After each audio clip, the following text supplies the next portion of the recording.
नमस्कार, hot topic में आपका स्वागत है। मैं हूं अखिलेश शर्मा।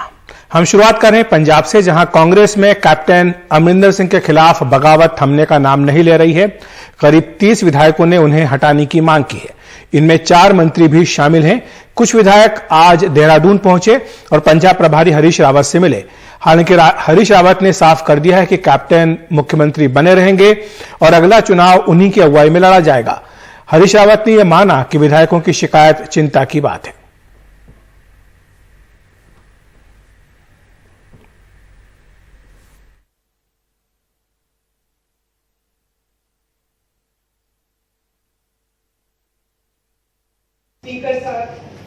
मंगलवार को मुख्यमंत्री कैप्टन अमरिंदर सिंह के इस्तीफे की मांग करने वाले कांग्रेस के बागी विधायकों को बुधवार को कुछ झटका लगा, जब पंजाब प्रभारी हरीश रावत ने साफ कर दिया कि कैप्टन अमरिंदर सिंह ही मुख्यमंत्री बने रहेंगे।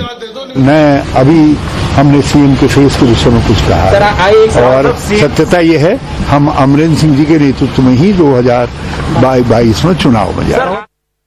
हालांकि हरीश रावत ने विधायकों की बात धीरज से सुनी और माना कि विधायकों की शिकायत चिंता की बात है। कुछ उनकी शिकायतें थी फंक्शनिंग को लेकर के, एडमिनिस्ट्रेशन के। कांग्रेस का कोई एमएलए यदि अपने को इनसिक्योर समझता है और समझता है कि प्रशासन उसको हराने की कोशिश कर सकता है या उसके खिलाफ काम कर सकता है, तो ये बहुत चिंताजनक है। अगर हम पंजाब में किसी बात से नाराज हैं तो हाईकमांड को अप्रोच करना होता है। उसके लिए जनरल सेक्रेटरी से सबसे पहले मिलना जरूरी है। उसके लिए आज हम मिले हैं इनसे और हम इनसे मिलकर इनकी जो हमें आश्वासन दिया उससे सेटिस्फाइड है और अब ये बात हमारी आगे रखेंगे। जो फैसला हाईकमांड करेगी हम उसके साथ जाएंगे। हालांकि हरीश रावत का दावा है कि संकट जल्द ही खत्म हो जाएगा, लेकिन नवजोत सिद्धू पर विरोधी कैंप से हमले जारी हैं। जो एडवाइजर है पता नहीं कहां से आए। कांग्रेस पार्टी के जो लोग हैं ये पार्टी के प्रधान हैं, तो पार्टी प्रति इनको ऐसे चुनने चाहिए जो पार्टी में से आए हैं। बिल्कुल गलत बोल रहे हैं पर ये अब हाईकमांड डिसाइड करेगी। मेरा इसमें कोई रोल नहीं है, ना मैं इसके ऊपर कुछ और बोलना चाह रही हूँ। पंजाब के कांग्रेस प्रभारी हरीश रावत ने बात साफ कर दी है कि 2022 विधानसभा चुनाव के लिए कांग्रेस की कमान अमरिंदर सिंह ही संभालेंगे, लेकिन ये देखना दिलचस्प होगा कि आला कमान इन 2 बड़े नेताओं को एक साथ चलने पर कैसे राजी करता है। चंडीगढ़ से मोहम्मद गजाली, एनडीटीवी इंडिया।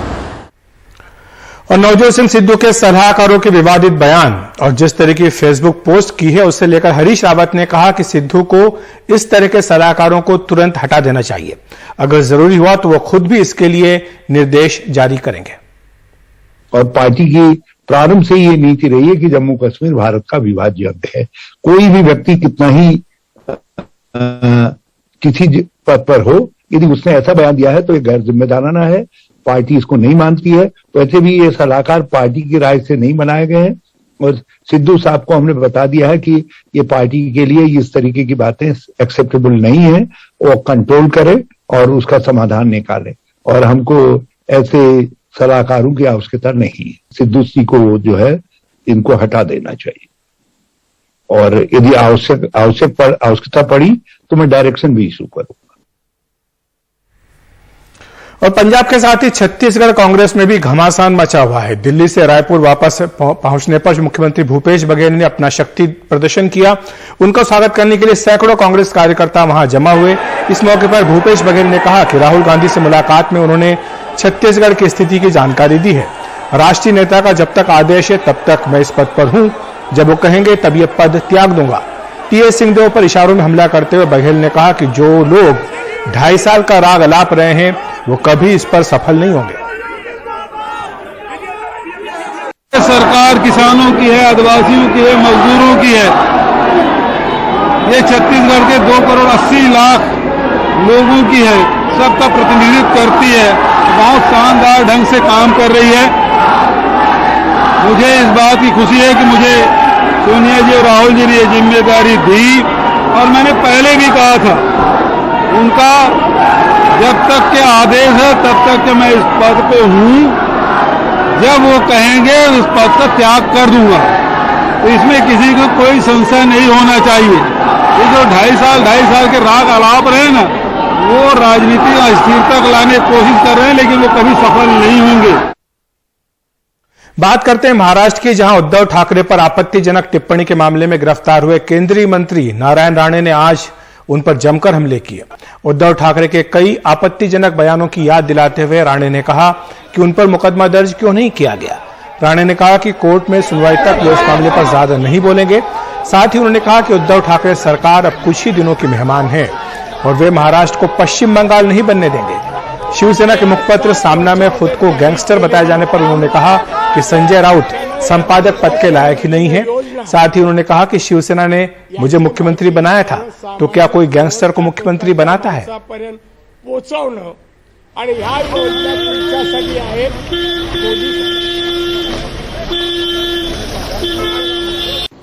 अभी मुझे इतना ही कहना है, हमारी यात्रा थी जन आशीर्वाद यात्रा, वो इसलिए थी कि मुझे पहली बार मैं मंत्री बनने के कारण मुझे लोगों का आशीर्वाद लेना था।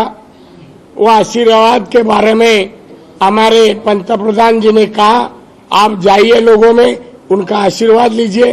इस वास्ते में घूम रहा था और उसी दरमियान जो घटना हुई, आपको मालूम है, बार बार क्यों पूछते हैं? क्या कुछ नहीं अच्छा कर रहा है, कानूनी व्यवस्था संभाल रहा है वो। अभी उनके सरकार में कितने अच्छे लोग हैं, किसको बलात्कार के बारे में केस दर्ज होने के बाद निकाल डाला है, किसको अभी पुलिस पकड़ने निकले हैं, सब बहुत ही अच्छा काम चल रहा है। उसके बारे में या खुद अनिल परब के बारे में जो कुछ आ रहे हैं ना, जांच हो रही है, उसके बारे में भी वो पुलिस लोग से कहता होगा। और उन्होंने कहा वो कानूनी व्यवस्था के मुताबिक कितना सही है, उनके खिलाफ मैं केस कोर्ट में दर्ज करने वाला हूँ। राणे साहब, आपके हाथ में सामना दिख रहा है। आज सामना में बहुत कुछ लिखा गया है, कहा गया है कि नारायण राणे कभी कर्तव्यनिष्ठ नेता नहीं थे, वो आज यूनियन मिनिस्टर है, फिर भी गैंगस्टर की तरह बर्ताव कर रहे हैं, तो क्या है? ये कौन अग्रलेख में लिखा है? कौन लिखा है? संजय राउत। वाह वाह, उनका आप कितने सुनते हैं और पढ़ के खुश होते हैं। ये कोई संपादक के लायक है ही नहीं। एक तो वो खाली उद्धव ठाकरे जी खुश हुए इतना ही लिखते हैं, और मैं उनको 17 तारीख के बाद जवाब दूंगा। देखिए, यही शिवसेना ने मेरे को मुख्यमंत्री किया, मैं गैंगस्टर था तो मुख्यमंत्री चलता है। महाराष्ट्र के बाद बात कर लेते हैं उत्तर प्रदेश की, जहां कुछ अन्य जगहों के नाम भी बदलने की बात हो रही है।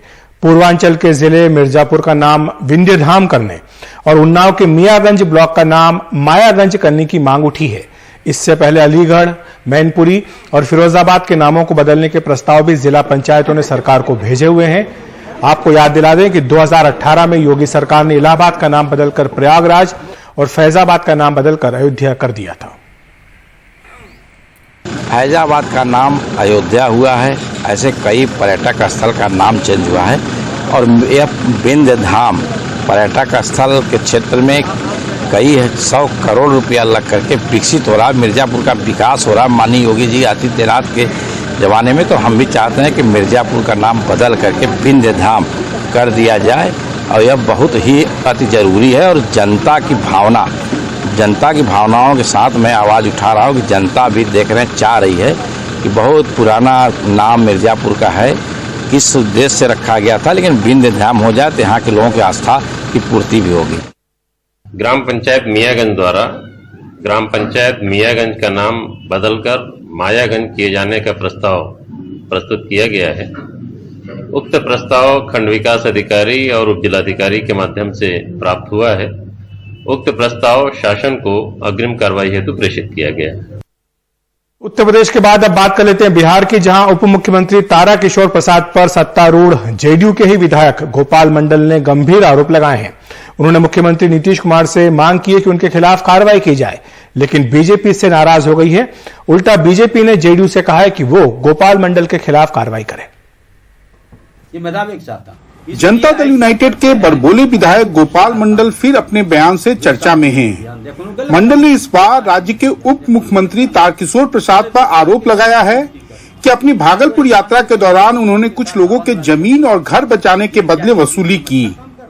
वो 52 घर टूटने वाला, आज से 10 साल से प्रक्रिया चल रही है, टूटने वाला है, इसका पैरवी करने नहीं टूटने देंगे, इस एसडीओ को भगा देंगे। उन्होंने पैसा इकट्ठा करने के लिए बोला था। दोबारा जो गए ना वहां बैठ के प्रवीण भगत के घर में, वो कम से कम नहीं कुछ 25-30 लाख लेके आया वहां से। मैं दावे के साथ कहता हूं, अगर इसकी जांच करवा ले सरकार, पता चल जाएगा। मंडल के इस बयान से बीजेपी के नेता स्वाभाविक रूप से खफा दिखे और मुख्यमंत्री नीतीश कुमार से उनके खिलाफ कार्रवाई की मांग कर डाली। हालांकि मंडल तारकिशोर ही नहीं बल्कि भाजपा के अन्य मंत्रियों के खिलाफ भी बयान देते रहे हैं। मेरा ये मानना है कि सबसे पहले उनकी खुद की पृष्ठभूमि क्या रही है, यह सबको को ध्यान में होगा। हम लोग सबको मानते हैं कि मुख्यमंत्री जी न्यायप्रिय हैं और कभी भी ऐसे कोई विषय आता है